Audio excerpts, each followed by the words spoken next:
प्रसंग चल रहा है। हम क्यों हर कार्य में विफल हो जाते हैं? हम क्यों ऊंचाइयों पर पहुंचने के बाद नीचे आ जाते हैं? हम क्यों अच्छाइयाँ प्राप्त करके बुराइयों में चले जाते हैं? हम क्यों नियम लेकर के नियम से भ्रष्ट हो जाते हैं? क्यों होता है ऐसा कि मुनि पद को भी धारण करने के बाद वे मुनि पद से गिर जाते हैं? वो जीव आश्चर्यकारी नहीं है जो कभी उठे ही नहीं है। आश्चर्य उनका होता है जो उठकर के बहुत ऊंचाइयों पर पहुंच गए फिर भी जमीन में गिर जाते। आश्चर्य यह नहीं है कि कोई दलदल से क्यों नहीं निकला। आश्चर्य है कि जो बहुत स्वच्छ स्थान पर खड़ा था वो जाकर के दलदल में गिर गया। आश्चर्य यह नहीं है कि कोई गंदे लोगों के बीच में क्यों है। आश्चर्य है कि अच्छे लोगों के बीच में जन्मने वाला व्यक्ति गंदे लोगों के बीच में जाकर मर रहा है। आश्चर्य यह नहीं है कि पापी पाप कर्म के उदय से पाप करता है। आश्चर्य यह है कि पुण्य आत्मा पुण्य को पाकर के पाप करता है। धर्म पाकर के अधर्म की तरफ चला जाता है। मंदिर आकर मंदिर से भ्रष्ट हो रहा है। मंदिर आकर मंदिर में भ्रष्ट हो रहा है। आश्चर्य है। जिस दरबार में आने वाला व्यक्ति समस्त पापों से मुक्त हो जाता है उसी दरबार में आके व्यक्ति सबसे बड़ा पापी होगा। जिस अमृत को पीकर के व्यक्ति अमर हो जाते हैं उसी अमृत के पान करने से व्यक्ति मर रहा है। जिसकी संगति में पाकर के व्यक्ति के समस्त पाप धुल जाते हैं उसी संगति से व्यक्ति सातवें नरक की आयु का वंद कर रहा है। आश्चर्य। जिस मुनि व्रत, जिस त्याग, जिस पूजा, जिस क्रियाओं से व्यक्ति के जन्म जन्म के पाप कटते हैं उन्हीं क्रियाओं से, उन्हीं निमित्तों से व्यक्ति इतना पापी हो जाता है कि वो पाप कांटे से भी नहीं कटता। जिन मुनिराज की मुद्रा को देखकर जन्म जन्म के पाप कट जाते, जिनके एक दर्शन मात्र से सम्यक्त की प्राप्ति हो जाती है, जिनके एक वचन मात्र से जीवों का उद्धार हो जाता है, उन्हीं मुनि महाराज के निमित्त से एक व्यक्ति सातवें नरक की आयु का वंद कर रहा है। आश्चर्य क्या है।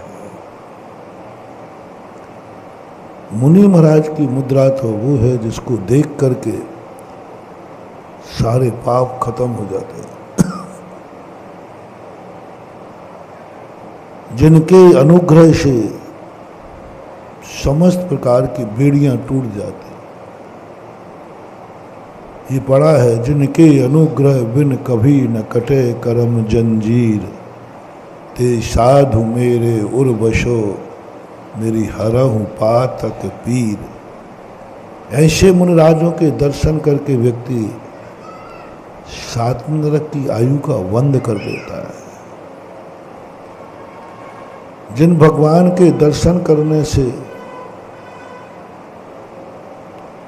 निधत्त निकाचित कर्म क्षय हो जाते हैं, उन्हीं भगवान की मुद्रा से व्यक्ति निधत्त निकाचित कर्मों का बंद कर लेता है। आश्चर्य, आश्चर्य। राजा सनक ने उन्हीं मुनिराज को देख करके 7 नरक की आयु का बंद किया। अंजना ने उसी मूर्ति के कारण से 22 वर्ष का निधत्त निकाचित कर्म बंद किया। मूर्ति के कारण, धर्म के कारण एक मूर्ति के प्रति थोड़ा सा विद्वेष भाव आया। सबको मालूम है कितनी यातनाएं से अमृत जहर का काम कर रहा है। क्या बात है, अग्नि पे पानी डाला जा रहा है, वो घासलेट तेल बन रहा है। क्या बात है। बहुत बड़ी ये बातें ऐसी विचारणी हैं। केवली सुत संग धर्म देवा वर्णवादो दर्शन मोहस्य। उज्ज्वल उमा स्वामी महाराज ने अपने अंतर जगत की वेदना को पकड़ा। कुगुरु उन्होंने नहीं लिखा, कुदेव कुशास्त्रों को उन्होंने दर्शन मोहिनी के बंध का कारण नहीं कहा, क्योंकि वे तत्वार्थ सूत्र लिख रहे थे। तत्वार्थ सूत्र जो है मिथ्या दृष्टि को नहीं लिखा जाता है, जैन श्रावक को लिखा जाता है। जो कुल से शुद्ध हैं, जाति से शुद्ध हैं, क्षेत्र से शुद्ध हैं, जिनको सब कुछ पुण्य कर्म का उदय है, तो उन्होंने कहा केवली शुद्ध, केवली भगवान के प्रति विपरीत भाव आए दर्शन मोहिनी के बंध का कारण, केवली भगवान के निमित्त से, कुदेवों का नहीं, कुशास्त्रों का नहीं, यही भगवान। इन्हीं को निमित्त पाकर के दर्शन मोहिनी का बंध, इन्हीं मंदिरों को लेकर के निधत्त निकाचित कर्मों का बंध हो जाता है। जब हम इन्हीं भगवानों को अपने स्वार्थ के लिए, उनके शुद्ध तत्व के लिए विपरीत समझने लग जाते हैं, तो हम जिनवाणी के माध्यम से, यही जिनवाणी, दूसरी जिनवाणी नहीं, इसी जिनवाणी से अपने स्वार्थ के अनुसार अर्थ निकाल लेते हैं। निधत्त निकाचित दर्शन मोहिनी कर्म का बंद हो जाता है। हम संग केवली सुत संग धर्म देवा वर्णवादो, बड़ी विचित्र बात है। मुनियों के प्रति, मुनि संघ के प्रति हमारी कसाय भाव जाग जाते हैं, हमारे परिणाम बिगड़ जाते हैं, हमारे स्वार्थ की सिद्धि ना हो, जो महाराज हमारे अनुकूल ना हो, जिन महाराजों से हमें ख्याति न मिले, जो महाराजों से भी सम्मान चाहता है, महाराजों से भी ख्याति चाहता है, कि साधु की संगति से हमें ख्याति मिलना चाहिए, नहीं मिलने पर वह सच्चे साधु की भी बुराई कर देता है। जान रहा है कि सच्चा साधु है, लेकिन स्वार्थ की सिद्धि न होने से, अपने अहंकार की पुष्टि न होने से, अपनी इच्छाओं की पूर्ति न होने से उनका भी अवर्णवाद कर देता है, उन पर भी उंगली उठा देता है, उनके प्रति भी इतने द्वेष भाव से भर जाता है, इतने द्वेष भाव से कि दर्शन मोहिनी का आश्रय हो जाता है। रावण जान रहा है कि ये सच्चे मुनिराज हैं, इनके ऊपर से किसी का अभिमान नहीं निकल सकता, नहीं निकलेगा। और ये देवोपुरीत विमान है, कोई हवाई जहाज नहीं है। देवता लोग कभी भी सच्चे दिगंबर मुनि महाराज के ऊपर से नहीं निकल सकते। कैसा भी सम्यक दृष्टि मिथ्या दृष्टि कैसे, वो ऊपर से नहीं निकले।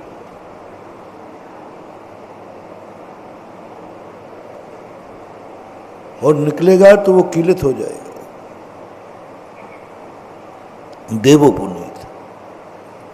देवोपुनीत विमान की स्थिति ऐसी होती, वो मुनराज के ऊपर से निकलेगा ही नहीं। वो जानता था कि मेरा जो पुष्पक विमान है वो देवोपुनीत है, महाराज के ऊपर से नहीं निकलेगा। और उसने निकालने की चेष्टा की, वो कीलित हो गया। कीलित होने से ही मेरा विमान कीलित। इन साधुओं की इतनी औकात, साधु की इतनी शक्ति, इतने क्रोध में आ गया कि विमान से नीचे उतरकर विद्याधर तो था ही, पूरे कैलाश पर्वत को उठाकर फेंकने लगा। उस समय उसको ऐसे निरत निकाचित कर्मों का बंध हुआ, संभवतः उसी समय उसे नरक आयु का बंध हुआ होगा। उसी समय नरक आयु का बंध किया उसने, क्योंकि इतना द्वेष आ गया। जिन मुनिराजों के दर्शन दुर्लभ होते हैं, जिन मुनिराजों के दर्शन करके शिकारी कुत्ते और शेर भी शांत हो जाते हैं, उन मुनिराज को देखकर क्रोध आ गया। जिन मुनि मुद्रा को देख कर के, तीर्थंकर मुद्रा को देखकर व्यक्ति अवभाग्य मानते हैं, कमठ पारसनाथ को देखकर बैर जाग गया। मुनिराज की संगति में तो बैर लोग भूल जाते हैं, बैर भाव होता है तो भूल जाते हैं। लेकिन कुछ लोग ऐसे होते हैं जिनका बैर भाव जाग जाता है, बहुत घनिष्ठ रहता है, और इतना बैर जागता है कि वे मुनिराज के प्रति भी द्वेष कर लेते हैं। और उस समय देखो नरक आयु का बंद कर देते हैं। इसलिए अभी अपन 2-3 दिन से सबसे बड़ी बात समझ रहे हुए है, कहीं ऐसा तो न हो जाए हम धर्म को प्राप्त कर पाएं या न कर पाएं, हम ऊंचाइयों पर पहुंचे या न पहुंचे, लेकिन जहां हैं वहां से पीछे न चले जाएं। 2 सावधानी रखना है। अच्छा यह है कि हमने जहां कदम बढ़ाया है, मेरे कदम बढ़ते जाएं। कोई दुनिया की ताकतें, कोई दुनिया का विघ्न, कोई दुनिया की बाधाएं हमारे कदम को रोक ना पाए, रोक ना पाए। किसी भी अच्छे कार्य के लिए बढ़ने के पहले सबसे बड़ा मोटिवेशन, सबसे बड़ा दृढ़ संकल्प होना चाहिए, मेरा कदम अब पीछे नहीं हटेगा। विघ्न तो आएंगे, अवरोध तो आएंगे, लेकिन तुम्हारा एक दृढ़ संकल्प होना चाहिए। दीक्षा इसलिए ही दी जाती है, दीक्षा का जो संकल्प होता है, गुरु इसलिए बनाए जाते हैं कि तुम थोड़े से विघ्न में डिग सकते हो, थोड़ा सा मन बिगड़ जाए तो अस्थिर हो सकते हो, थोड़ा सा लोभ में आकर के तुम भ्रष्ट हो सकते हो। इसलिए पूछा जाता है, जब तक मेरे घट में प्राण हैं मैं पीछे नहीं हटूंगा, मरूंगा तो मर जाऊंगा, पीछे नहीं हटूंगा। दीक्षा के समय का जो विल पावर होता है, इसलिए कल प्रश्न आया था ना, तो दीक्षा का दिन स्मृति में क्यों साधु को रखना, क्योंकि दीक्षा संकल्प का नाम है, दृढ़ संकल्प का। और आपसे भी मेरा कहना है, जो जो तुम्हारे जीवन में कभी अच्छे ने प्रवेश किया हो, कोई तुम्हें लगा हो कि मैंने एक अच्छा कार्य किया है, तुम्हें लगा हो कि मैंने कोई अच्छा नियम लिया है, कभी प्रतीति में आया हो कि मेरे मंदिर जाने का नियम है, कभी प्रतीति में आया हो कि मेरा एक माला फेरने का नियम है, कभी प्रतीति में आया हो कि मेरे स्वाध्याय करने का नियम है, कभी कोई भी, तो पहला एक संकल्प कर लेना, मैं जिस कार्य में आगे बढ़ रहा हूं मैं बढ़ता ही जाऊंगा, बढ़ता ही जाऊंगा। जितने भी विघ्न हैं उन सबको चुनौती दे दो। कभी भी अच्छे कार्य को चलते समय फूलों का रास्ता मत चुनना, कभी नहीं चुनना। अच्छा आदमी बनने के लिए फूलों का रास्ता मत चुनना। अच्छे कार्य करने के लिए कभी ये विचार नहीं करना, अच्छा कार्य कर रहा हूं विघ्न क्यों आएगा, अच्छा कार्य कर रहा हूं दुख क्यों आएगा, साधु बन रहा हूं अच्छा कार्य करूंगा क्यों तकलीफ आएगी, क्यों विघ्न आएगा, क्यों परेशानी आएगी, क्यों मेरे साधु से कोई दुश्मनी करेगा, मेरे प्रति क्या करेगा, मैं तो साधु बन रहा हूं, किसी को कोई दुश्मन थोड़ी बन रहा हूं। ऐसा निर्णय, ऐसी धारणा भूल करके मत बना लेना, भूल कर मत बनाना। तुम इतने बुरी तरह गिरोगे कि अंत में यही कहोगे कि मैंने गलत नंबर डायल कर लिया, मैंने तो अच्छे के लिए सोचा था, ये क्या होगा।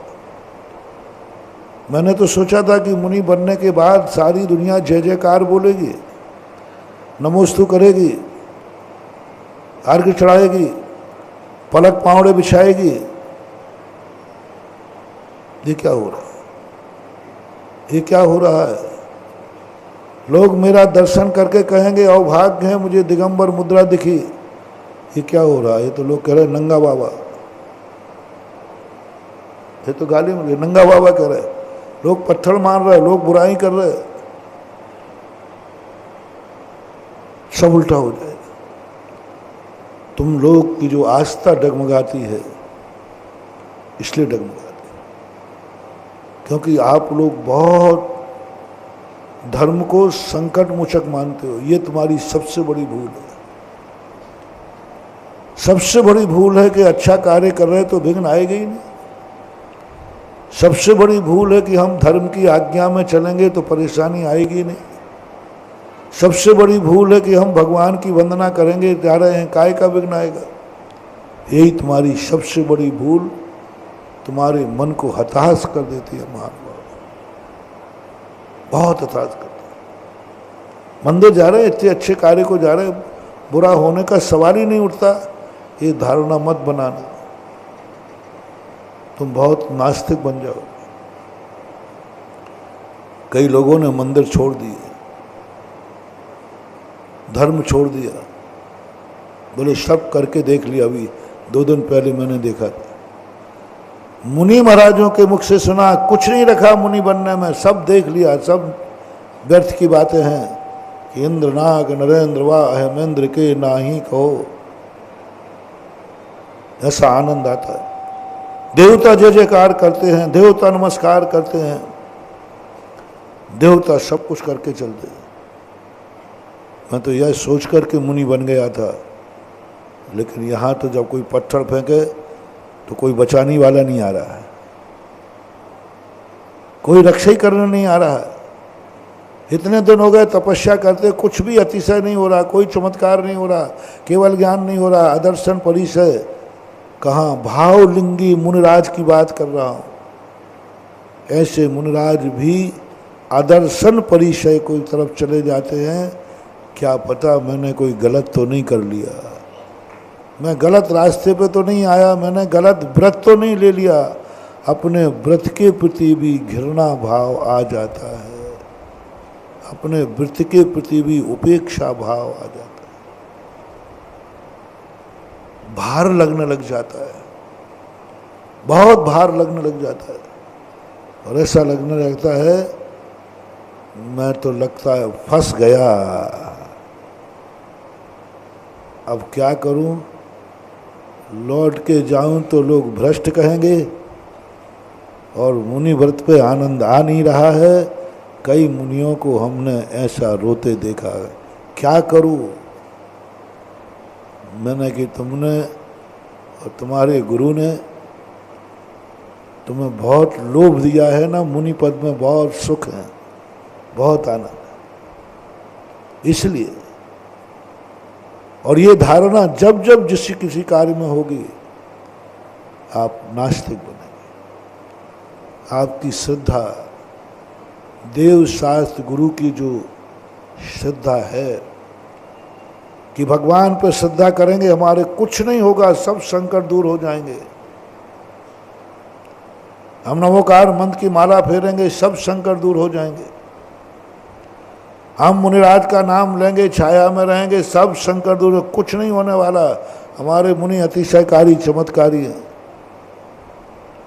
महानुभाव, मैं बिल्कुल उल्टा हूं। मैं दुनिया पे फिर भी भरोसा कर लूँगा, आप पे भरोसा कर लूँगा। महाराज चिंता मत करो, आप सामयिक करो, मैं तुम्हारे ऊपर एक मच्छर भी नहीं बैठने दूंगा। मुझे विश्वास है तुम पे, तुम पूरी सामयिक में तौलिया से एक मच्छर बैठ गया तो मच्छर को निपटा दोगे तुम, मुझे कुछ नहीं होने दोगे, पक्का है। देख रहा हूं एक मच्छर है कि मेरे ऊपर बैठ तो जाए। मच्छर जैसे मेरे ऊपर बैठता है तो इतना गुस्सा आता है श्रावक को, भग महाराज के ऊपर बैठता है, तेरी ये औकात, गुस्सा। लेकिन मुझे अपने भगवान पर भरोसा नहीं है। मच्छर तो क्या, शेर भी आ जाए तो ये भगाने वाले नहीं है। मैं चिल्ला हूं भगवान आपके भक्त से जो रहा है, तो भगवान ये और कहते चिल्ला क्यों रहा है, मैं देख रहा हूं कि शेर आ रहा है, देख तो रहा हूं मैं। भगवान वो खा रहा है तो चिल्ला क्यों रहा, मैं देख तो रहा हूं कि तू खा रहा है, वो खा रहा है। अब मैं मर जाऊंगा, अरे चिल्ला क्यों रहा, मैं देख रहा हूं तू मर रहा है, बस इससे ज्यादा कुछ नहीं बोल रहा, मैं देख रहा हूं। उनसे बचाने की कोई उम्मीद नहीं, गुरुओं से नहीं, शास्त्रों से नहीं, इनसे क्या, बहुत बड़ी चीज। हमेशा ये मान के चलना, इतनी अंधी श्रद्धा मत करो कि तुम सब कुछ उनके ऊपर छोड़। धर्म भरोसे, भगवान भरोसे, गुरु भरोसे, मंत्र के भरोसे, शास्त्र के भरोसे कभी अपनी जिंदगी को मत छोड़ना महानुभाव। इनके भरोसे तुम जितने जितने जाओगे उतने उतने कष्ट पाओगे, संकट पाओगे। पहले सीधी सीधी कह रहा हूं, बाद में हम सोने के मॉडल का लोभ दे दें और तुम्हें वो लोहे की तसला मिले तो बाद में कोसोगे कि महाराज ने धोखा दिया। इसलिए मैं पहले ही से कह देता हूँ, जो जो धर्मात्मा और धर्म करेंगे उनके ऊपर संकट आएंगे आएंगे आएंगे। जो जो पापी होंगे, अधर्म की तरफ जाएंगे, संभवतः उन पर संकट कम आएंगे। लोगों ने कहा कि आप लोग कहते हो महाराज देखो पापी फल फूल रहे हैं, जो आपका नाम नहीं लेते, आपको गालियां और देते, मुनियों से घृणा करते हैं, मंदिर नहीं आते, अभिषेक करने का सवाल ही नहीं। महाराज देखो उनके यहाँ क्या ठाठ हैं, गाड़ियां खड़ी हैं, बंगले खड़े हैं, और देखो उनके क्या ठाठ। मैंने कहा यही पापी की निशानी है। धर्म नहीं करता हुआ भी, धर्म की निंदा करता हुआ भी, धर्म के बिना भी यदि कोई व्यक्ति सुखी नजर आए महानुभाव, आज का मोटिवेशन ले लेना, यही पापी का लक्षण है और उसका विनाश निश्चित है। बहुत थोड़ा सा लक्षण बन रहा है, थोड़ा टेढ़ा है, कठिन है। धर्म है नहीं, धर्म करता नहीं, सब प्रकार के पाप कर रहा है, धर्म से दूर है सबसे, देव साध गुरु को समझता नहीं, खाने पीने में कोई नहीं, भक्ष क्या अभक्ष क्या, पीने में क्या शराब क्या चाय क्या दूध, कुछ नहीं, जो पीना है जो पीता है, मांसाहार करता है, सब जितने संसार के कार्य सब कर रहा है। उसके बावजूद भी यदि वो सुखी है, उसके बावजूद भी यदि वो अमीर है, उसके बावजूद भी वो ताकतवान है, उसके बावजूद भी कोई उसका कुछ नहीं बिगाड़ पा रहा है, कोई कुछ नहीं बिगाड़ पा रहा, निश्चित समझना इसका बहुत बड़ा अशुभ होने वाला है। तुम भी समझ लो, जब तुम कोई गलत कर रहे हो और कोई भी कुछ नहीं बिगाड़ पा रहा और तुम्हारे मन में ये भाव आ गया, हाँ कर रहा हूं गलत, देखें किसकी हिम्मत है, क्या बिगाड़ लेगा कोई, आता है, सबको आता है। अरे भाई ऐसा मत करो, हाँ क्या कर लोगे, क्या कर लोगे तुम, मैं कर रहा हूं रोक के दिखाओ, मैं कर रहा हूं रोक के दिखाओ, है किसी की हिम्मत? पुलिस में रिपोर्ट लिखाओगे? हाँ लिखाओ, जाओ लिखा के आ जाओ, एसपी का नंबर दे दूं, लो लगा के पकड़ा दे, कर ले शिकायत मेरी, क्या कर लेगा, क्या कर लेगा, कानून क्या करेगा? मेरे माँ बाप से कहना है, कह दे, मम्मी पापा से कह दे, महाराज से कहना है, और क्या, यही धमकी देगा ना कि हम अभी हरि पर्वत जाते हैं, महाराज से कहूँगा, हाँ कह दे महाराज, महाराज क्या कर लेंगे, मैं महाराज को मानता ही नहीं हूँ, और महाराज हमें कोई हमारे घर तो आएंगे नहीं, मैं महाराज के पास जाऊंगा ही नहीं, महाराज कोई अरेस्ट तो कराएंगे नहीं, मैं जाऊंगा नहीं, महाराज क्या कर लेंगे। जब तुम्हारे अंदर ऐसी निडरता आ जाए महानुभाव, निश्चित समझना जिंदगी का सबसे बड़ा अपशकुन चालू हो गया, तुम सावधान, तुम्हारा विनाश, तुम्हारी जिंदगी का अंधकार, ऐसे कर्म का उदय आने वाला है, कोई आंसू पोंछने वाला भी नहीं रहेगा और तुम्हारे पास रूमाल भी नहीं रहेगा, पोंछने लायक तुम, और हाथ ही नहीं उठेगा आंसू पोंछने के, इतने आंसू होंगे, रूमाल होगा नहीं, हाथ उठेगा नहीं और आंसू की धार बहेगी, क्योंकि तुम्हारे मन में ये भाव आ गया, मैं कर रहा हूं, कौन क्या कर लेगा, मेरा कोई कुछ नहीं कर सकता, कोई कुछ नहीं। इसके बाद तुम सुखी हो, देखा, बताओ मेरे यहाँ क्या कमी है, मैं मंदिर नहीं जाता हूँ, बड़े बड़े आदमी यही कहते हैं, हाँ तुम दिन भर मंदिर में बैठे रहते हो ना, और मैं मंदिर नहीं जाता हूँ, कोई धर्म नहीं करता हूँ, ना मैंने कोई दान दिए हैं महाराजों के, फिर भी देख लीजिए हमारा क्या ठाठ से धंधा चल रहा है, तुम्हारे तो तुम्हारे पहनने को भी सोना नहीं, हमारी तो पीकदान भी सोने की है। बड़े आदमी को अहंकार बहुत होता है, बहुत अहंकार होता है, उनको बहुत अहंकार होता है, कोई धर्म वर्म कुछ नहीं है, कोई मुहूर्त कुछ नहीं होते हैं, काय का मुहूर्त काय का हो, मैं तो जो करता हूं जब करना है तब हो जाता है। मैं कहता हूं ये नहीं बोल रहा है, इसका भविष्य ऐसा ही है, यही सबसे बड़ा पाप है। रावण को क्या था, कौन क्या कर लेगा मेरा, कौन क्या कर लेगा मेरा, मैं राजगद्दी पर हूं, कुछ नहीं कर पाए, बस उसी दिन से विनाश चालू हो गया, विनाश चालू हो गया। और यदि धर्म करते हुए, दूसरा मोटिवेशन, धर्म करते हुए जितना जितना तुम धर्म कर रहे हो, उतने उतने तुम्हें कष्ट आ रहे, उतने उतने दुख आ रहे, उतने उतने परेशानी आ रहे हैं। महानुभाव, पत्थर की लकीर समझना बहुत शुभ सगुन है, तुम्हारे अच्छे दिन आने वाले हैं। बिल्कुल उल्टा बोल रहा हूं, धर्म करते हुए कह रहा हूं। धर्म करते हुए यदि तुम्हारे ऊपर कभी कष्ट आ जाए, धर्म करते हुए, तो आज का मेरा मोटिवेशन मंत्र मान के ले लेना, क्योंकि मेरी जिंदगी में धर्म करने से संकट आया है। यदि धर्म नहीं करता तो ये संकट नहीं आता। सम्मेद शिखर जी जाने से एक्सीडेंट हुआ है, नहीं जाता तो नहीं होता। महानुभाव, अशुभ मत मानना, तुम अशुभ मानते हो।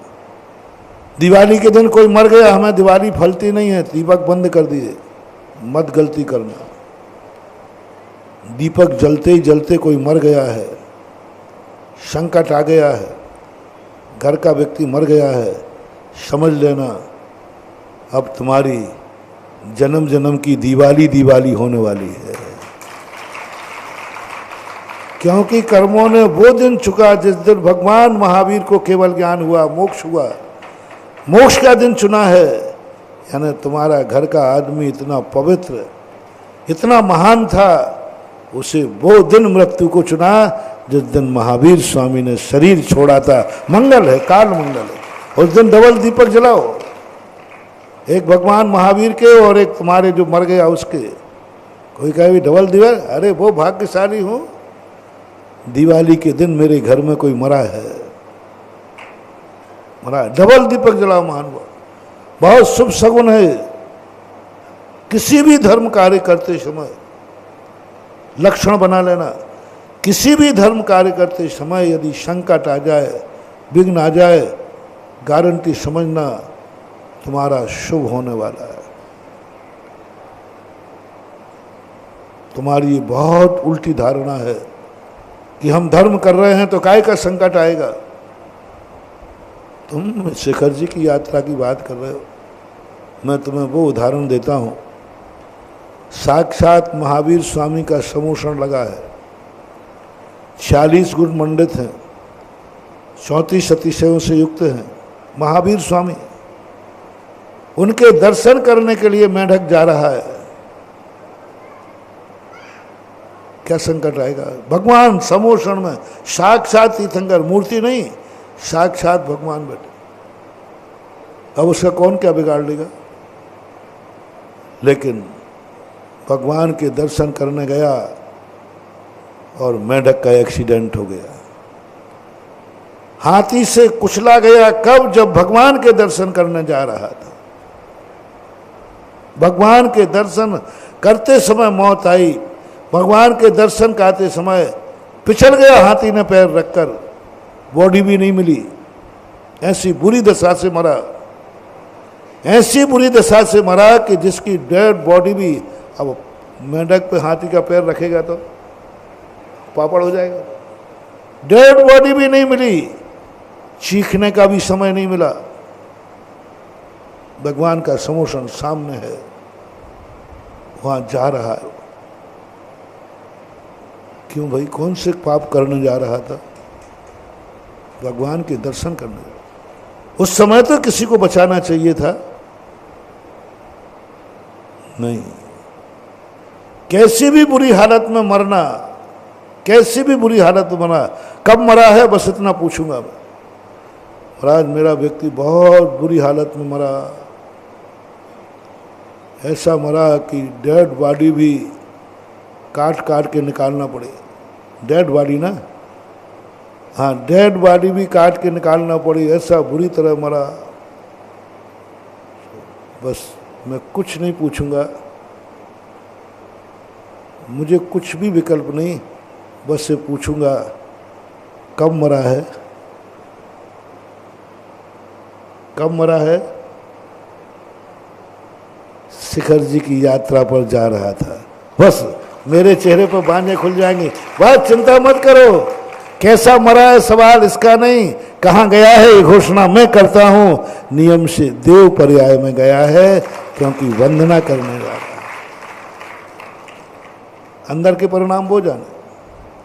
मंदिर जा रहा था सो मरा है ना, अभिषेक कर रहा था सो मरा है ना, प्रवचन सुन रहा था सो मरा है ना, माला फेर रहा था सो मरा है ना। किस समय मारा किसी ने गोली? एक केस हुआ,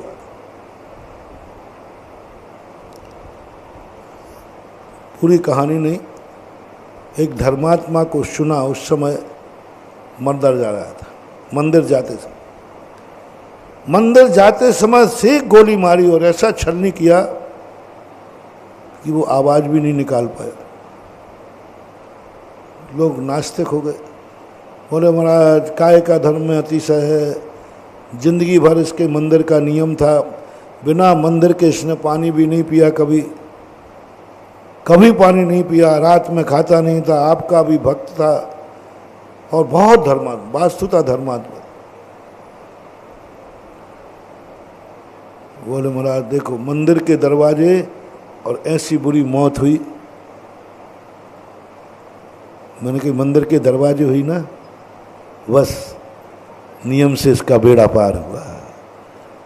यही तो भगवान की मोनोपोली थी कि मेरा भक्त दुनिया में भली गोलियों से तो मरना था उसको। आप लोगों को वहाँ दुख नहीं होता, और कहीं मर जाता गोलियों से तो कोई बात, किसी और गलत जुआ खेलते मार देता, शराब पीते मार देता, और कोई पाप करते मार देता, दुनिया के कामों में जा रहा है उस समय मार देता, तो तुम लोग कहते हाँ ठीक है गलत कार्य कर रहा था इसलिए मारा, तुम्हें दुख नहीं होता।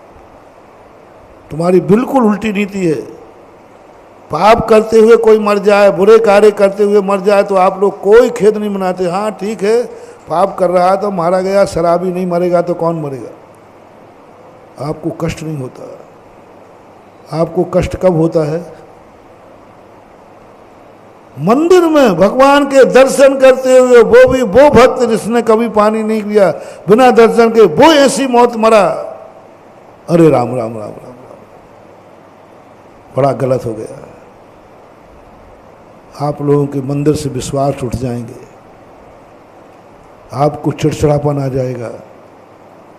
और यदि कोई धर्म का ज्ञाता साधु होगा तो कहेगा वाह वाह भगवान, तूने जान लिया था कि ये भक्त गोलियों से तो मरेगा, लेकिन ये मेरे दरवाजे, मेरे सामने, मेरी शरण में मरेगा। बस इतनी सी तो बात। मैं आपसे पूछना चाहता हूँ, शेयर करना। डॉक्टर ने ये कह दिया कि ये मरेगा, अब कुछ नहीं बचेगा, तो आप अस्पताल में ही मरना पसंद कराएंगे या घर लाने का भाव करेंगे? अब मरना तो निश्चित हो ही है, तो अब क्या भाव करोगे कुंती कुमार जी? अरे भैया वो ठीक है, और धर्मात्मा होगे तो महाराज के पास जाओगे, लेकिन मोही व्यक्ति क्या करेगा? अरे भाई हमारे दादाजी के प्राण निकले तो घर में निकले ना। इसको आप लोग अच्छा मानते हो। तो यही तो मेरे प्रभु ने किया कि मरना तो निश्चित है, लेकिन मेरे भक्त का मरण मेरे घर में हो, मेरे दरवाजे हो, मेरे सामने, मेरे लिए आ रहा हो। क्या गजब की मौत। मैंने कहा चिंता मत करो। इतना ही पूछा गया मेंढक कहाँ जा रहा था, ना जाने पैर से कितने मेंढक कुचले जाते हैं हर दिन हाथियों से। ये कहाँ जा रहा था? बोले समोषण के दर्शन करने। बस घोषणा हो गई, नियम से स्वर गया है, अंतर मुहूर्त में तो समोषण में आ गया। बोले मैं वही मेंढक हूँ जो भगवान के। अरे तेरी दुर्दशा तो ऐसी हुई थी कि फापड़ हो गया तेरा, पिछला गया। बोले क्योंकि भगवान के दर्शन करने जा रहा था, 5वें स्वर्ग में जाकर देव हुआ। इसलिए मत समझना धर्म संकट दूर करेगा। धर्म का नेचर है कि भक्त मरे तो हमारे दरवाजे मरे, भक्त मरे तो धर्म करते हुए मरे। भक्त का एक्सीडेंट हो तो शिखर जी की यात्रा में हो, भक्त का कोई गोलियों से छलनी करे, कोई मर्डर करे तो भगवान के दरवाजे में भगवान का अर्घ करते समय, पूजा चढ़ते समय हो। यदि होना है, धर्म की पॉलिसी बता रहा हूँ आज, बिल्कुल तुम्हारे से उल्टी है ना। पहले बताओ धर्म क्या करता है तुम्हें? धर्म तुम्हारा हितैषी है कि अहितैषी? धर्म तुम्हारा खुद का है कि नहीं है कि पराया मानते हो? भगवान है कि नहीं? गुरु है कि नहीं? तो इनकी पॉलिसी सुनो। इनकी पॉलिसी है कि तुम्हारा कोई मर्डर करे तो धर्म कहता है इसका मर्डर हो तो मंदिर में हो, पूजा करते समय। यदि मर्डर हो गए तो होगा, ऐसा नहीं। यदि लिखा ही है तो धर्म ये प्रयास करेगा। बहुत बड़ी उपलब्धि है। कभी धर्म नहीं चाहेगा कि मेरे धर्मात्मा का मर्डर हो तो किसी पाप कार्य के लिए जा रहा हो, किसी बारात में जा रहा हो, किसी धंधा पानी करने के लिए जा रहा हो। धर्म कहता है इस भक्त को ऐसा निमित्त मिलाओ, मर्डर तो इसका होगा, हत्या तो इसकी होगी, लेकिन इसका कल्याण करना है।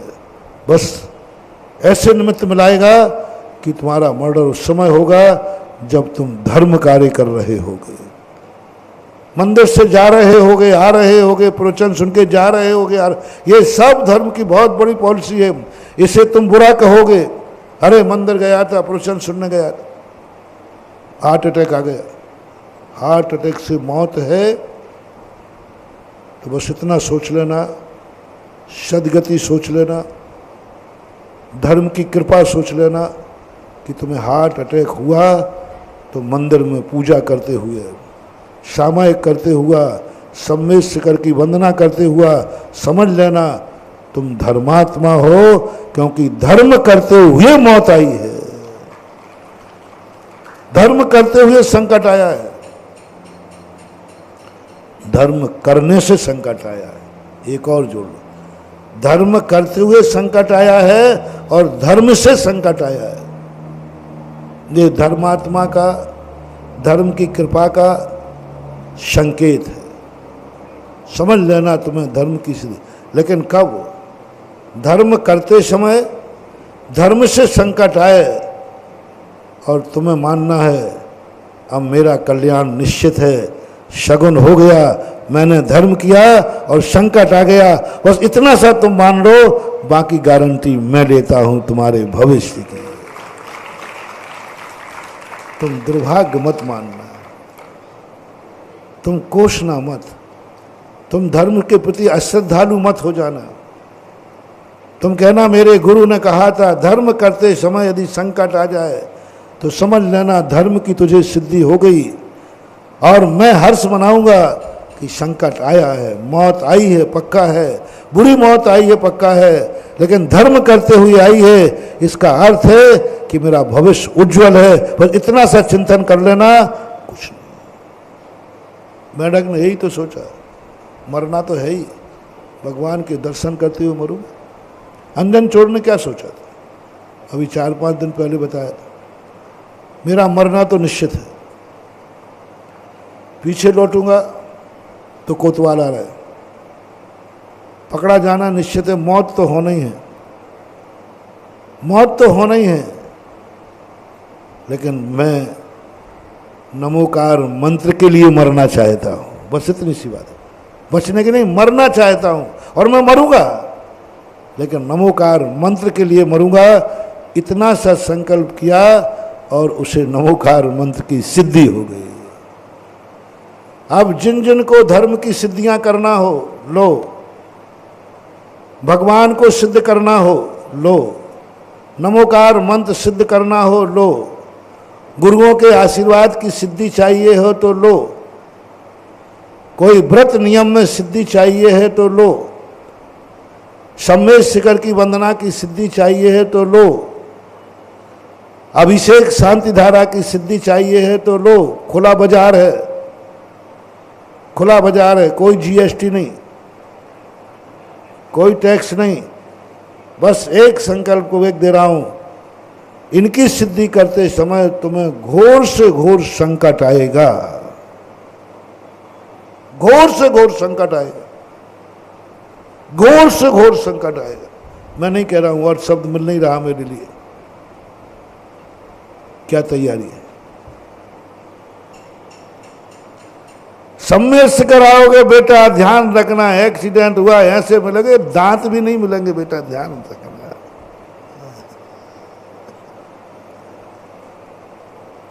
सम्मेद शिखर की सिद्धि करा दूंगा।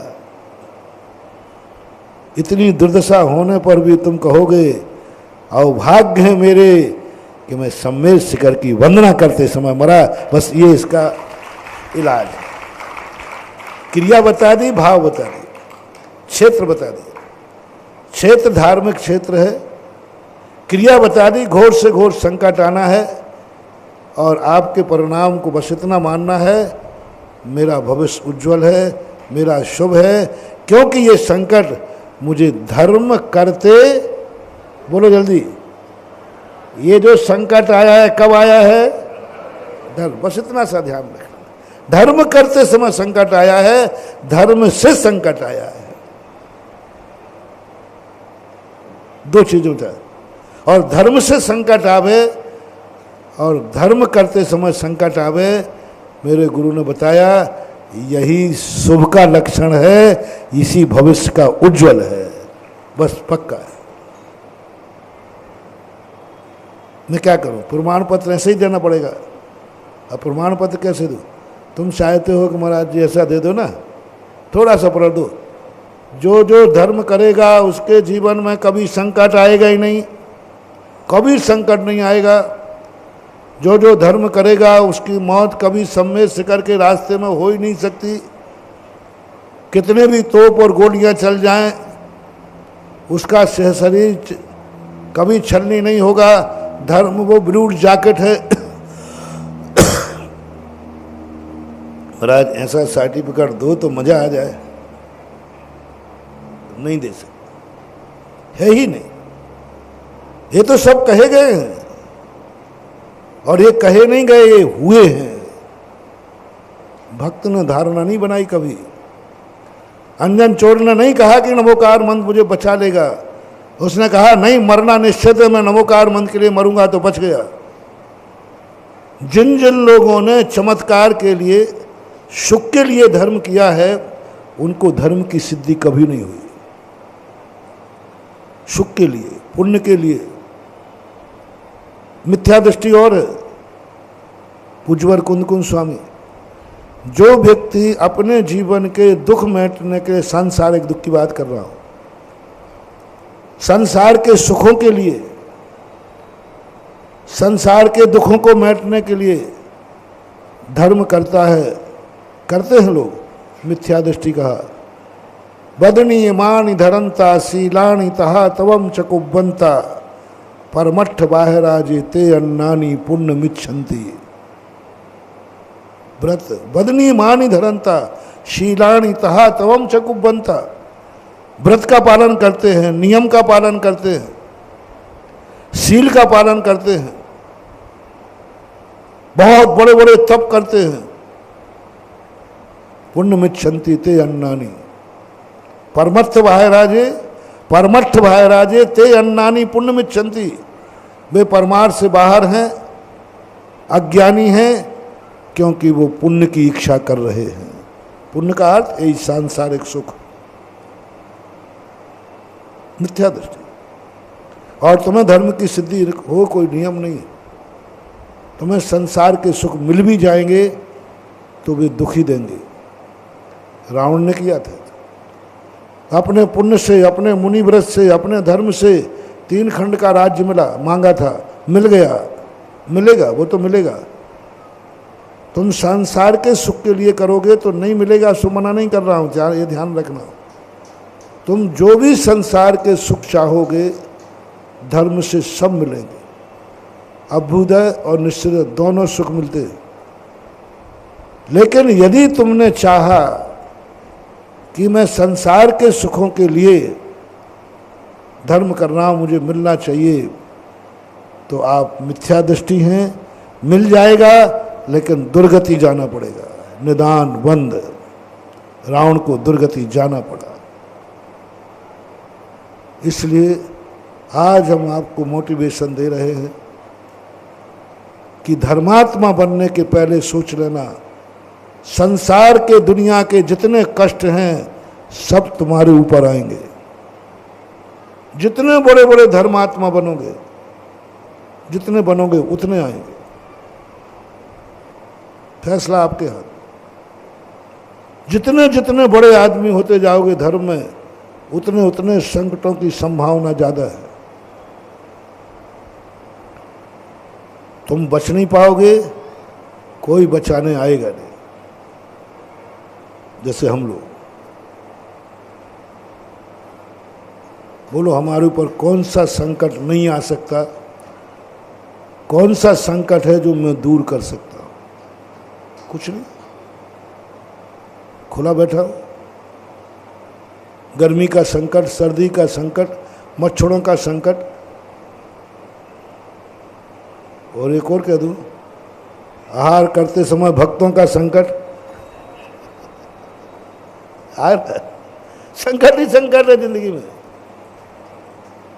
लेकिन बस एक ही आनंद आता है, यही तो धर्मात्मा की निशानी है।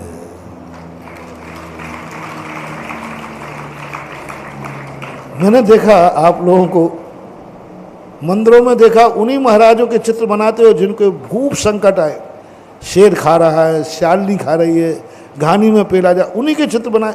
अरे कोई एक आध अच्छे महाराज के चित्र बनाओ जिनके जीवन में संकट ही नहीं आया। बोलो मंदिरों में किनके चित्र बनते हैं ज्यादातर? अच्छे महाराजों के, जिनके जीवन में कोई संकट नहीं आया। अंतर मुहूर्त में केवल ज्ञान हो गया, उनके कोई नहीं बनाता। भरत का कोई नहीं बनाता, बाहुबली के बनाएंगे। क्यों? अरे महाराज उनके ऊपर सांप चढ़ रहे हैं। यानी आप लोगों की मनसा क्या है समझ में नहीं आती मुझे। आप क्या देखना चाहते हो मुनिराज? कौन से मुनिराज पसंद हैं? पकड़ गया आप।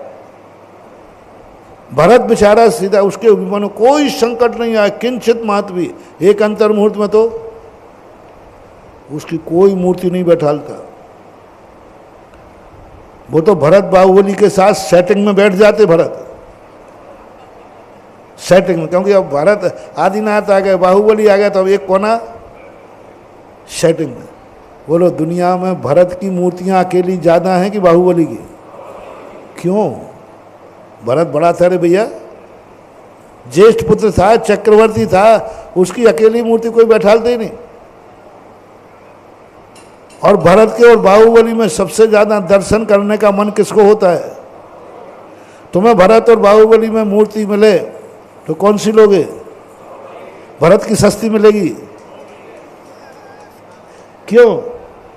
है ना, तुम्हें वे महाराज पसंद हैं जिनको सांप चढ़ रहे हों, बिच्छू चढ़ रहे हों, बेलें चढ़ रही हों, बामी बन रहे हों। यानी तुम अंदर की बात तुम्हारी पकड़ में आ गई। तुम चाहते क्या हो? है ना, तुम हमें सुखी देखने नहीं चाहते। काहे? तुम नहीं चाहते हो कि महाराज हो और सुखी हो, महाराज हो और फूलों के रास्ते पे चल रहा हो। तुम्हें वो महाराज पसंद है जिस महाराज के चलते समय कांटे ही कांटे बिछे हों, संकट ही संकट बिछे हो। हाँ, इसकी मूर्ति बैठा लूंगा। मैंने खूब देख लिया। मैंने कहा बाहुबली भगवान ये बताओ, आप में ऐसी क्या विशेषता है जो भरत भैया में नहीं थी? बल्कि उन्होंने तो और इतने विशुद्ध, आप तो 1 साल तक खड़े रहे, आपका मन तो इतना चंचल था, और भरत तो एक अंतर्मुहूर्त में हो गया। तो उन्होंने कहा कि मुझसे क्या पूछते, भक्तों से पूछो। भक्तों से पूछा हमने कि बाहुबली क्यों पसंद आ रहे हैं? भरत और बाहुबली की मूर्ति में अंतर क्या है? दोनों मूर्तियां एक साथ रख दो, अंतर क्या है? तो बाहुबली पसंद आया। एक ही पत्थर की है, एक ही मुद्रा है, बिल्कुल एक ही कारीगर ने बनाई। दोनों मूर्तियां बनाई एक ही कारीगर ने, और एक ही पत्थर की बिल्कुल हूबहू बनाई। फिर आपने बाहुबली को पसंद क्यों किया? एक्स्ट्रा क्या था उसमें? बेल ना, छिपकुली ना, सांप ना, बस। यानी तुम्हें वो महाराज पसंद हैं जो चारों तरफ सांपों से घिरे रहे, सांप उनके ऊपर कीड़ा करते रहे, बामी दीमक बना ले चढ़े। हाँ, ये महाराज पसंद है। अब क्या करें भाई, मार्केट में माल बेचना है तो ग्राहकों की पसंद तो लाना पड़ेगी। शुकोसल महाराज की तुमने मूर्ति बना दी। अरे ऐसे ऐसे महाराज हुए हैं जिनका किसी ने एक धूल भी नहीं फेंकी, उनकी नहीं। शुकोसल की बना ली, जिनकी बोटी बोटी खा गई मां शेरनी, श्यालनी ने बना दिया।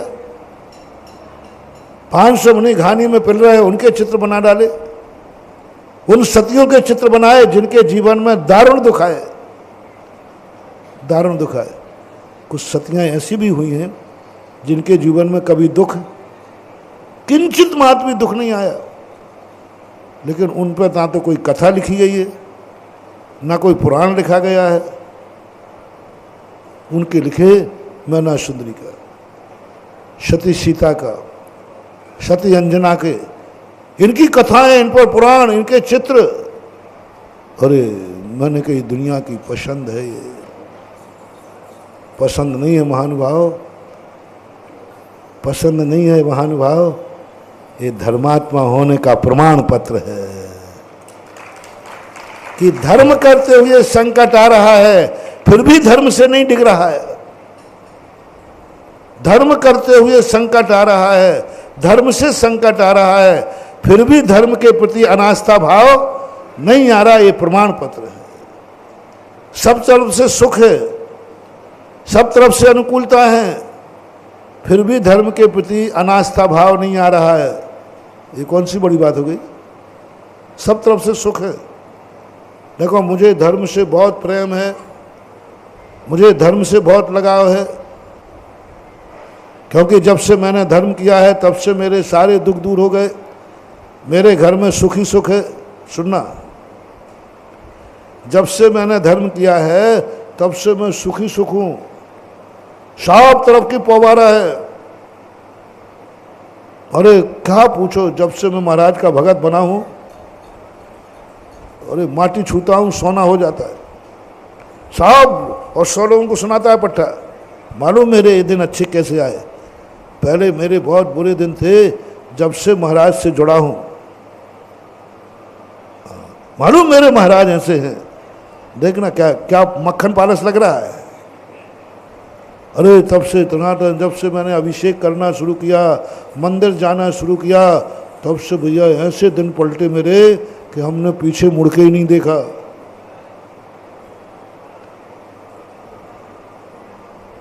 मुड़ के ही नहीं देखा। बस ज्ञानी संत, ज्ञानी धर्म कहेगा, मैं नहीं कह सकता हूं कि ये धर्मात्मा है, नहीं कह सकता हूं ये धर्मात्मा है, नहीं कह सकता कि ये भक्त है। क्योंकि ये क्या कह रहा है, जब से मैंने धर्म किया मेरे सुख ही सुख है, सब संकट टल गए। ये धर्मात्मा की निशानी नहीं। एक वैष्णव दर्शन में कथानक आता है कि एक भक्त गुरु का भक्त था, और गुरु की भक्ति में उसने सब कुछ, गुरु की भक्ति, कुछ नहीं था उसके पास, कुछ नहीं था उसके पास, गुरु की कृपा से उसने सब कुछ पाया। बहुत अमीर आदमी बन गया, बहुत घोड़ा गाड़ी मकान महल सब मिल गए उसको।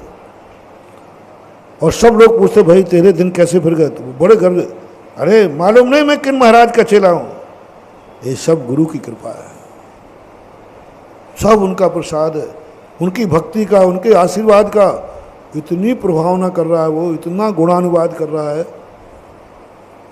जिसको बैठे बोले भैया सुनो सुनो, देखो महाराज की भक्ति का चमत्कार दिखाऊं, महाराज का आहार दान का चमत्कार दिखाऊं, उनकी आज्ञा का पालन करने का चमत्कार दिखाऊं, ये सब उसी का है। एक दिन उसका मन हुआ कि गुरु को भी दिखा दूं, गुरु महाराज आप में कितना चमत्कार है, आप में कितना अतिशय है। और वो आ गया महाराज के पास, बोले गुरुदेव आपको नहीं मालूम आप कितने शक्तिशाली हैं, आपको नहीं मालूम कितना चमत्कार है आप में, आपको नहीं मालूम। अरे देखो मेरी दशा क्या थी, आपने जब से आशीर्वाद दिया है फव्वारा है,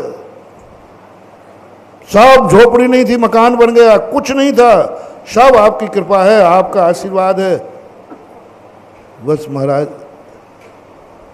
आप अपनी शक्ति और साधना और आशीर्वाद का चमत्कार देखिए, एक बार खुद आंखों से आकर के मेरा घर देखिए। उन्होंने कहा नहीं ठीक ठीक है। मैंने नहीं महाराज, एक शिष्य की भावना तो रखना पड़ेगा। एक दिन वहां से निकलते हुए, महाराज यही घर है, देखो मकान, पूरे आगरा में, पूरे नगर में ऐसा मकान नहीं है, मालूम है, ये सब आपकी कृपा है, आपका आशीर्वाद है। महाराज ने पूरा मकान घूमा और बार बार चेहरे पर लग रहा है, देख रहा है कि महाराज को भी बारे चला, तो इतना आगे बढ़ गया, इतना वैभव पा लिया। लेकिन जैसे जैसे वो घूमते जाएं, महाराज का चेहरा उतरने लगा। महाराज जी क्या बात हो गई? आप मेरे गुरु हैं, गुरु। अरे बाप बेटे की बढ़ोतरी देखकर खुश होता है, तुम कैसे गुरु हो कि भगत की बढ़ोतरी देखकर तुम्हें खुश नहीं हुआ? तुम्हें आनंद नहीं आया कि मैंने ऐसा मकान बनाया, ये सब वैभव देखकर, देखो सोना चांदी, आपको आनंद नहीं आया? महाराज क्या बात है, आपका तो चेहरा ऐसे उतर रहा है जैसे किसी दुश्मन का जलन से उतरता है। दुश्मन जल के कुड़ करके उतारता है ना, आपका चेहरा तो ऐसे लग रहा है जैसे आपको बहुत कुड़न हो रही हो कि ये छोकरा इतना बढ़ गया, ये चेला इतना बढ़ गया। क्या बात है, आपको खुशी नहीं हुई? बोले नहीं हुई। क्यों? क्या आप मुझे मानते नहीं हो? मानता हूं, मैं आपका भक्त नहीं हूं। हो तो फिर क्यों खुशी नहीं हुई? आप लोग बताएं भैया, अपने बेटे की बढ़ोतरी देखकर बाप को खुशी होती है कि नहीं? यदि आपने कभी मकान नहीं बना पाया और बेटे ने बना लिया, तो बोलो बाप लोगों, कुड़न होती है, जलन होती है कि खुशी होती है? बेटे का अच्छा होता है, अरे भाई बेटा। आप कैसे गुरु? बोले भक्त, बस आज मैं तेरे कहने पर यहाँ आ गया, बस तेरे से एक ही विनती है, किसी से ये मत कहना कि ये सारा वैभव महाराज के आशीर्वाद से, इनकी कृपा से, इनकी भक्ति से मिला है।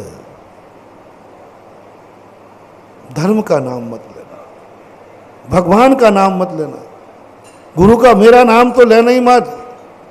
बस एक नियम ले के ये मत बोलना कि जब से मैंने महाराज की भक्ति की है, संगति की है, तब से मेरे पवारा है। महाराज जी क्या तो गर्मी चढ़ गई क्या आपको? अरे इससे तो आपकी और प्रभावना होगी,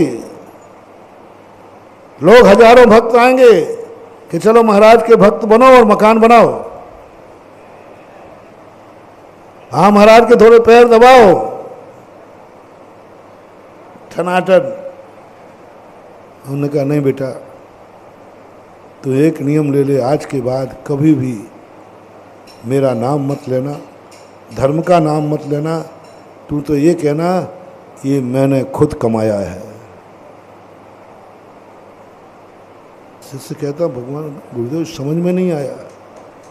बोले ये तू मेरी प्रशंसा नहीं कर रहा है, मेरा अपमान कर रहा है, मेरी बेइज्जती कर रहा है, तू मेरी हंसी उड़वाएगा जब तू कहेगा कि ये सब मैंने महाराज की कृपा से, तो इससे बड़ा अपमान कोई हो नहीं सकता। हंसी उड़ाएगा, क्योंकि दुनिया मैंने देखी है, तुमने नहीं देखी है। तुम दुनिया में रहते हो पर दुनिया तुम्हें दिखती नहीं है, हम दुनिया से ऊपर रहते हैं तो हमें सारी दुनिया दिखती है। तुम लोगों को दुनिया नहीं दिखती क्योंकि तुम दुनिया में रहते हो। दुनिया तो जब दिखे जब तुम ऊपर बैठो, और साधु ऊपर बैठता है इसलिए दुनिया दिखती है। देखो हमें पूरा पंडाल दिख रहा है, तुम्हें दिख रहा है? पीछे देखना मुड़ के, मुझे दिख रहा है पूरा पंडाल। साधु को दुनिया दिखती, तुम्हें नहीं दिखती है। मैंने दुनिया देखी है, बेटा इससे अच्छा मकान, इससे अच्छा वैभव इस दुनिया में उसके पास है जो मुनियों को कभी नहीं मानता है। शुत दारा और लक्ष्मी पापी के भी होए। कल के दिन कोई यदि 2 नंबर वाला स्मगलर कोई मिल गया, डॉन मिल गया, तो वो कहेगा तेरा मकान, तो ना महाराज की कृपा से ये मकान पाया, चल मैं महाराजों को मानता नहीं, गालियां देता हूं, मुझे नहीं मानता, मेरा मकान देख ले जाकर के। बोलो किसका मकान अच्छा मिलेगा दुनिया में? 1 नंबर से जीने वालों के मकान महल अच्छे होते हैं कि 2 नंबर वालों के? आप लोग शेयर करो। 1 नंबर वालों के मकान अच्छे होते हैं कि 2 नंबर वालों के? 1 नंबर वालों की चमचमाती गाड़ी होती है कि 2 नंबर वालों की? अरे डॉन जो होते ना, इनका देखो क्या ठाठ होते हैं, जो सब तरफ से स्मगलर होते हैं, 2 नंबर स्मगलर जो भी आप कहते हो उनको, उनके यहाँ देखो वैभव।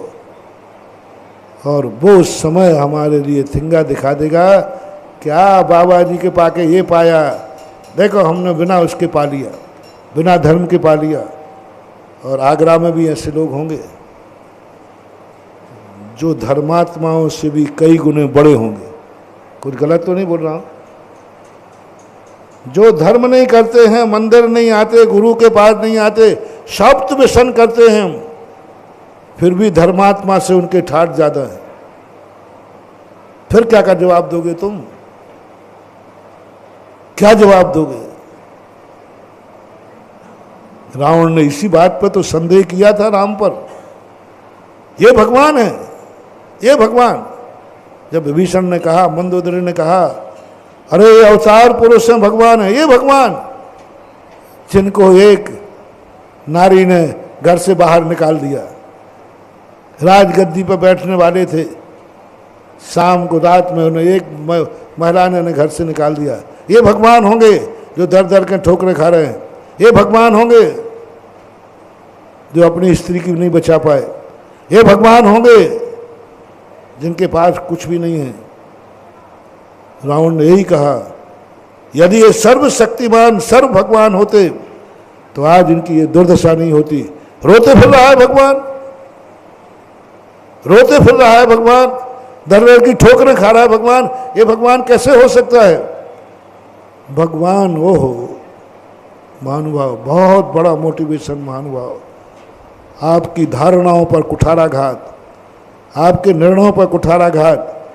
जैसे ही आप धर्मात्मा को दुख में देखते हैं, काय का धर्म है, देख लिया अच्छे अच्छे धर्मात्माओं को। यही मजाक उड़ाई थी रावण ने श्री राम की। कहते भगवान, हे भगवान, रोते अपने आंसू तो पहुंच नहीं पा रहा। इतने संकटों में यदि सर्वशक्तिमान इसकी मर्जी से दुनिया चलती है।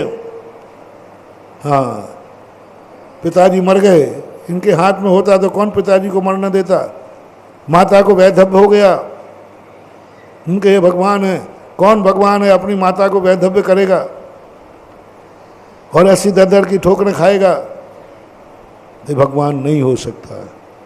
भगवान तो मैं हूं, भगवान तो मैं हूं, जो चाहता हूं वो करता हूं, जो चाहता हूं वो होता हूं, जो चाहता हूं वो होता हूं। मैंने सोने की लंका बना ली, मैंने सीता पे मन बिगाड़ा, उठा के ले आए। ये है कि मिक्षिक रूप से करने वाला। इस पर मैं पहले प्रवचन दे चुका हूं 15-20 दिन। मैं हूं भगवान। कंस ने भी यही कहा, रावण ने भी यही कहा, हिटलर ने भी यही कहा, हिरण्याकश्यप ने, जिनके जीवन में कौन काय का है, कन्हैया भगवान है। जेल में जन्म हुआ, जेल में जन्म हुआ, हथकड़ियों के बीच में जन्म हुआ, दूसरे के यहाँ जाके पला, रातों रात जो भागे ले गए, ये भगवान होगा? भगवान के हाथ में ऐसा सब कुछ होता है क्या? कंस ने खूब हंसी उड़ाई श्री कृष्ण की, रावण ने खूब हंसी उड़ाई श्री राम की। आप लोग भी खूब हंसी उड़ाते हो धर्मात्मा की, क्योंकि कष्टों में देख करके। इसलिए नहीं, मैं खुश नहीं हूं, ये धर्म की बदौलत नहीं, तो गुरुदेव तुम खुश कैसे होगे? ऐसी कौन सी चीज है जो पापी के ना हो? ऐसी कौन सी वस्तु है जो पापी के ना हो? वो मैं तुम्हें प्राप्त करके बताऊंगा, आपको खुश करना है। क्या लिखते हैं तुलसीदास जी? संत समागम प्रभु भजन तुलसी दुर्लभ दोय, शुत दारा और लक्ष्मी पापी के भी हो। कितना बड़ा लॉजिक था। धर्मात्मा का प्रमाण पत्र क्या है? धन लक्ष्मी वैभव नहीं, ये धर्मात्मा के लक्षण नहीं है। धर्मात्मा का लक्षण तुम्हारे ऊपर संकट पर संकट आ रहे हैं, तुम्हारे मन में धर्म के प्रति संदेह तो नहीं हो रहा है? तुम्हारा मन उतना ही ज्यादा शुभ सगुन में जा रहा है? रोते रोते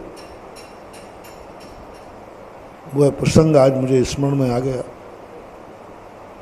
पहली बार जब मैंने पद्म पुराण पढ़ा, सन 1980 की बात है, 80 में पूज्य गुरुदेव ने मुक्तागिरी में पढ़ने दिया।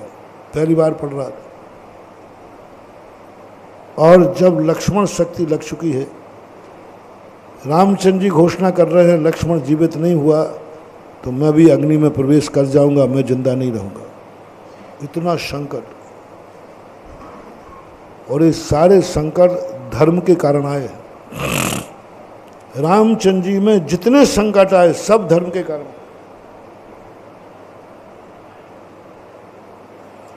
संसार का सबसे बड़ा धर्मात्मा यदि कोई था प्रमाण पत्र में,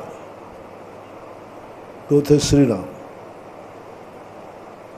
24 तीर्थंकर नहीं, ब्रह्मादेव महेश नहीं, इनके ऊपर 24 तीर्थंकर मात जैनियों में मान्य है, ब्रह्मा विष्णु महेश मात वैष्णव में मान्य है, अल्लाह मुसलमानों में मान्य है, ईसाइयों में क्रिश्चियन मान्य है, बौद्धों में बौद्ध मान है। अब इन सबको छोड़ करके मात भारतीय दर्शन को ले ले। भारतीय दर्शन के जितने भी दर्शन हैं, सब दर्शनकारों ने अपने अपने भगवान को माना, दूसरे ने स्वीकार ही नहीं किया। 24 तीर्थंकरों को जैनियों के अलावा कोई स्वीकार नहीं करता विशेष रूप से। ब्रह्मा विष्णु महेश वैष्णव में आते और किसी दूसरे दर्शन वाले मानते ही नहीं। बौद्ध को बौद्ध मानते हैं और कोई मानते ही नहीं। भारत की एक शक्ति ऐसी हुई है जिसको हर भारतीय दर्शन ने स्वीकार किया, जिसका नाम है श्री राम। एक भी दर्शन नहीं बचा। जैन दर्शन में जितना साहित्य श्री राम के ऊपर लिखा गया, किसी तीर्थंकर पर नहीं लिखा गया, आदिनाथ पे भी नहीं, महावीर स्वामी पे भी नहीं, किसी भी तीर्थंकर पर इतने पुराण नहीं लिखे गए जितने कि श्री राम पर लिखे गए। साहित्य भरा पड़ा है। वैष्णव दर्शन में ब्रह्मा विष्णु महेश पर इतने पुराण नहीं लिखे गए। सबसे ज्यादा पुराण किस पर लिखे गए? रामायण। एक रामायण नहीं, 2 रामायण, 3 रामायण, रामचरितमानस, वाल्मीकि रामायण, अध्यात्म रामायण, 20 रामायण हैं दुनिया के अंदर। 35 रामायण हैं रामचंद्र जी के ऊपर। सबसे ज्यादा वैष्णव दर्शन में है ही, सबसे ज्यादा नाम किसका लिया जाता है? बौद्धों में राम का वर्णन, बौद्धों में राम का वर्णन। यानी भारत का एक भी दर्शन, धार्मिक दर्शन नहीं है जिसने राम को स्थान दिए बिना गौरव पाया हो। यानी जो सर्वमान्य हो वो कितना बड़ा धर्मात्मा होगा। सर्वमान्य हो वो कितना बड़ा धर्मात्मा होगा। तीर्थंकरों से भी बड़ा प्रमाणिक धर्मात्मा, क्योंकि तीर्थंकर तो सब सुख में भगवान बने। जन्म लिया रत्नवर से, जन्म हुआ, मेरे ऊपर अभिषेक हुआ, सब ठाठ से जन्मे। लेकिन रामचंद्र जी का जब मैंने पूरा भारतीय दर्शनों में देखा कि ऐसा कौन महान आत्मा है जिसे किसी भी दर्शनकार को विरोध नहीं है। हर दर्शनकार जिसे उच्चासन पर बैठालता हो, क्योंकि आजकल समन्वयवादी नीति देखी जाती है। कौन व्यक्ति है जिसे सब लोग मानते हो, कोई विरोध नहीं हो, वो मिले मात्र एक रामचंद्र जी। यानी सर्व दर्शनकारों से प्रमाणिक रामचंद्र जी धर्मात्मा हैं, अच्छे पुरुष हैं, महान पुरुष हैं। अब एक और बता दो, संसार में सबसे ज्यादा दुखी कौन है? संसार में रामचंद्र जी से बराबर दुखी कौन है? कोई नहीं, भिखारी भी नहीं, मजदूर भी नहीं, कोई दुखी नहीं जो रामचंद्र जी के ऊपर दुख थे। क्या किस तरीके से घर से निकाला, एक जोड़ी कपड़े पे निकाल दी। यानी कितने भी सासू निकृष्ट हो, बहू को दो जोड़ियां तो, दो साड़ी तो दे देगी, एक साड़ी पे निकाल दी। कुछ नहीं, एक कौड़ी भी नहीं। ऐसा किस पे दुख आएगा? और किस पे दुख आया कि जिसके राज की घोषणा कर दी गई हो सुबह और रात भर में। सुबह कहा जा रहा है कि अयोध्या का कण कण सुबह राम की आज्ञा में चलेगा।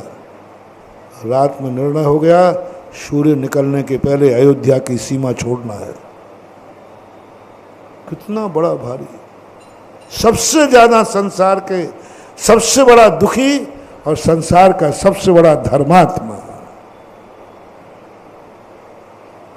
धर्मात्मा की निशानी क्या है?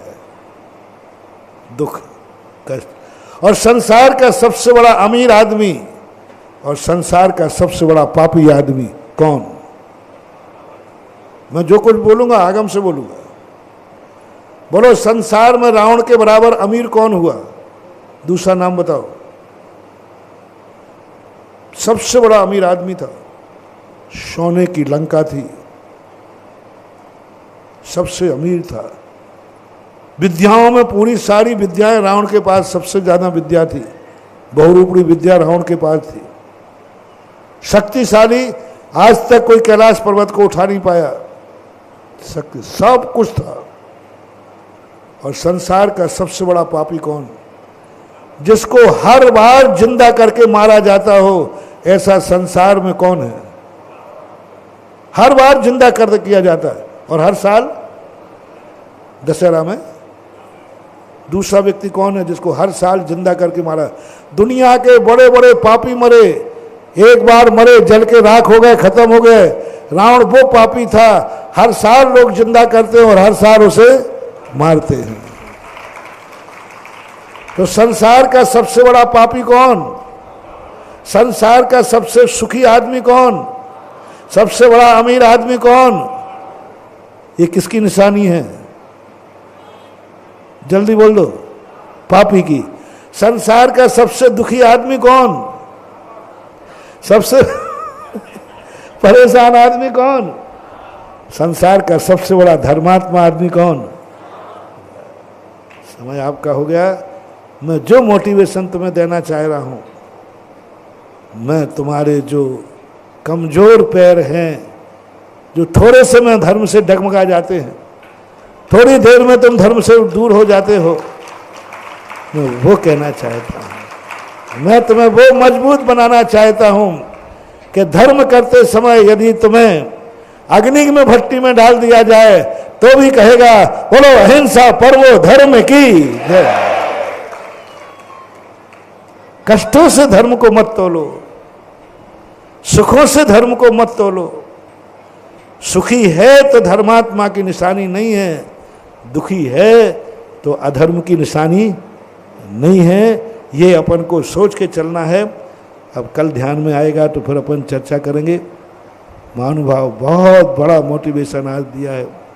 अपनी जिंदगी में ऐसा धर्म को अपना लो मत, जो धर्म के प्रति तुमने अपनी महत्वाकांक्षाएं रख ली, उन महत्वाकांक्षाओं को छोड़ दो।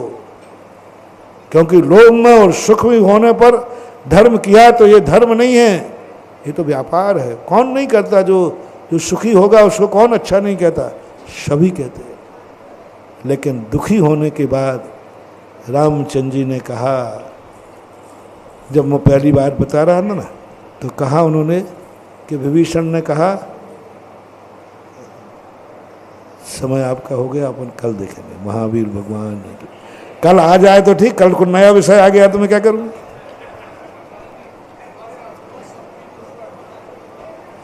हाँ आज थोड़ी देर 5 मिनट और 5 मिनट वो भूल ही गया, विषय ही ऐसा आ गया। बैठ जाइए 2 मिनट मार 2 मिनट। देखो पारसनाथ भगवान संसार में सबसे प्यारे हैं लोग। क्यों, वो भी मैं कहने वाला था, क्योंकि उनमें सबसे ज़्यादा संकट आए, सबसे ज़्यादा संकट आए, इसलिए सबसे बड़े तीर्थंकर 23वें नंबर के होकर के और पूरे भारत में पारसनाथ को, और जो पारसनाथ को पसंद करता है, वास्तु से करूँगा, जो भगवान के संकटों को देख करके भी संकटों से नहीं घबराता, उसके जीवन के सारे संकट दूर हो जाते हैं। इसलिए 23 तारीख को अपन भगवान पारसनाथ का ऐसा निर्माण महोत्सव मनाएं और ऐसा करें कि उनके संकट की जो एनर्जी है हमें इतना साहस दे दे, कितना भी संकट आ जाए मैं भी अपने मार्ग से डिगूं नहीं, स्थिर रहूं। 23 तारीख को भगवान पारसनाथ का निर्माण महोत्सव बता रहे हैं कि ऐसा महोत्सव करने वाले हैं कि लोग सम्मेद शिखर भली नहीं जा पाएंगे, लेकिन उनको ऐसा लगेगा कि मैं सम्मेद शिखर की ही वंदना कर रहा हूं। बाकायदा पूरी पूरी टोंके बनाने का प्रयास है और हर टोंक पर तुम पहुंचोगे तो एक अच्छा भाव यही तो अपने खुशी का दिन होते हैं। और दूसरी बात है ये बात, और एक और, अपन तो संकट वाले महाराजों को पकड़ेंगे, अच्छे महाराजों से कोई लेना देना नहीं है, अपना पसंद ही है।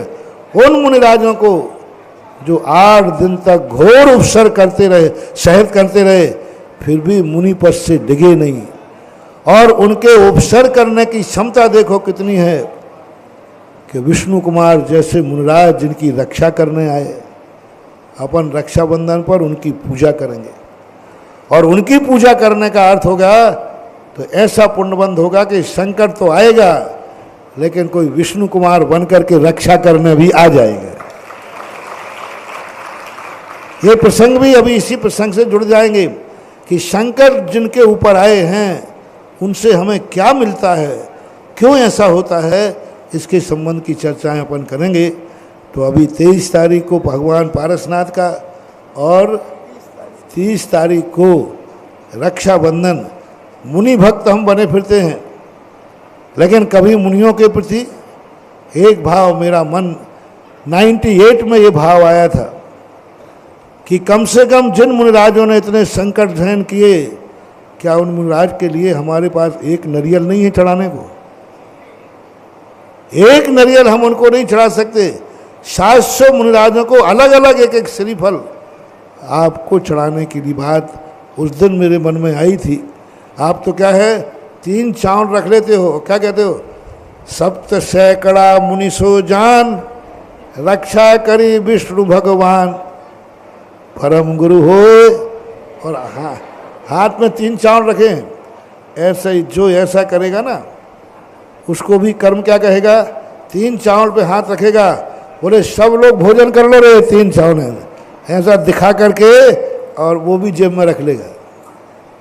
नहीं, इन महाराजों को इन्होंने इतने उपसर्ग सहन किए, बताऊंगा मैं प्रवचन में कभी आएगा कि कितना बड़ा उन्होंने। ऐसे महाराजों की यदि अपन भक्ति पूजा करते हैं तो अपने अंदर भी दृढ़ता, सहिष्णुता, उपसर्ग और संकट लेने की क्षमता आती है। अभी संक्षेप में इतना ही, बाद में और। परम पूज्य मुनि श्री सुधा सागर जी महाराज की। और जैसा पूज्य श्री ने अभी अभी कहा, मित्रों 23 अगस्त को भगवान पार्श्वनाथ महोत्सव के पावन अवसर पर यहाँ पर आपको सम्मेद शिखर की प्रतिकृति मिलेगी और उस पर ऊपर जाने का भी भाव आपको मिलेगा। और निर्वाण लाड़ू चढ़ाने के लिए 3 लाड़ू बोलियों के द्वारा होंगे। इसके अलावा 23,000 रुपए के 23 लाड़ू रखे गए। लगभग 3/4 नाम आ चुके हैं, कुछ नाम शेष हैं। अगर अभी भी आपने ना लिखाया हो तो 23,000 रुपए की राशि मात्र में पुण्यार्जक बन के 23 लाड़ू में अपना नाम, आज हमारे साथी यहाँ पर हैं, मैं अनुरोध कर रहा हूं जरा दोनों तरफ चले जाएं डायरी लेकर, उन्हें आप लिखा सकते हैं। 30 अगस्त को जैसा पूज्य श्री अभी बता रहे हैं 700 मुनियों का हम यहाँ पर अर्घ चढ़ाएंगे रक्षाबंधन विधान करते हुए, और प्रत्येक परिवार 700 श्रीफल अर्पण करेगा। इस तरह से 1.5 लाख श्रीफल इस पंडाल में अर्पण किए जाएंगे, और कोई ऐसा परिवार ना छूटे जो 700 श्रीफल अर्पण ना करे। और उसके लिए छोटी सी न्योछावर राशि रखी गई है, प्रत्येक परिवार की मात्र 11,000 रुपए। 11,000 रुपए में आपके परिवार को 700 श्रीफल चढ़ाने का मौका मिलेगा। हमारी टीम वहां घूम रही है, उनको आप नाम लिखा सकते हैं। तीसरी बात, आज से तत्वार सूत्र लेखन प्रतियोगिता प्रारंभ हो गई है। प्रातः 5 बजे से लाइन लगकर लोग प्राप्त कर रहे थे तत्वार सूत्र लेखन की किट।